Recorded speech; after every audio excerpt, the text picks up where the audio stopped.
C Joseph Vijay எனும் நான்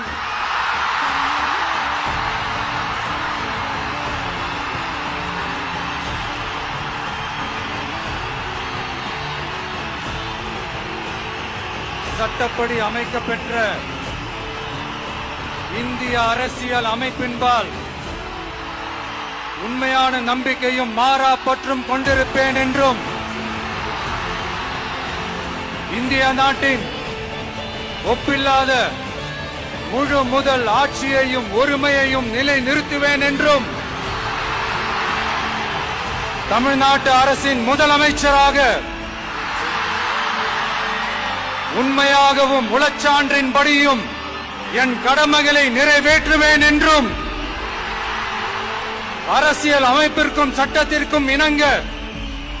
அச்சமும் ஒருதலை சார்பும் இன்றி விருப்பு வெறுப்பை விலக்கி பலதரப்பட்ட மக்கள் அனைவருக்கும் நேர்மையானதை செய்வேன் என்றும் ஆண்டவன் மீது ஆணையிட்டு உறுதிமொழிகிறேன்.